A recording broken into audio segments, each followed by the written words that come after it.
Smoking regular है और liquor occasionally है। अब उसके साथ भी ये प्रॉब्लम चल रही है, तो क्या उसको सबसे पहले, अब उसको ये भी डर रहता है कि ज़्यादा मेडिसिन खाऊंगा तो क्या मैं एडिक्टेड नहीं हो जाऊं, फिर इन मेडिसिन के बिना काम ही नहीं चले। और सबसे बड़ी बात जो मैं दर्शकों को भी बोलना चाहूंगा, जो आपके सामने बार बार एक मेडिसिन का नाम आता है, वाइग्रा, राइट। पहला तो प्रश्न मेरा ये है कि क्या वाइग्रा लेना जरूरी है? एक सामान्य आदमी, कई लोगों को सुहागरात में भी सजेशन दे देते हैं कि तुम तो वाइग्रा ले लेना, राइट। तो क्या फर्स्ट नाइट में वाइग्रा लेना जरूरी है?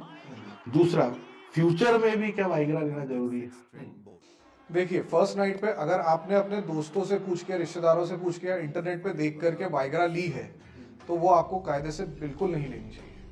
दूसरा ये है कि आप वाइग्रा लेनी चाहिए या नहीं लेनी चाहिए, तो जब तक आपके प्रिस्क्रिप्शन पे नहीं है, जब तक एक क्वालिफाइड डॉक्टर ने आपको प्रिस्क्राइब नहीं किया है डायग्नोसिस बनाने के बाद, तब तक आपको वाइग्रा नहीं लेनी चाहिए। दूसरा ये है कि वाइग्रा आपको अपनी मर्जी से नहीं लेनी है कि आप मेडिकल स्टोर पे गए, आपने वाइग्रा उठाई, उनसे बोला कि साहब एक दवाई दे दो, उन्होंने आपको एक दवाई दे दी और वो दवाई आप अपनी मर्जी से इनडेफिनेट पीरियड के लिए लिए जा रहे हो, तब आप अपना केस खुद बिगाड़ रहे हो।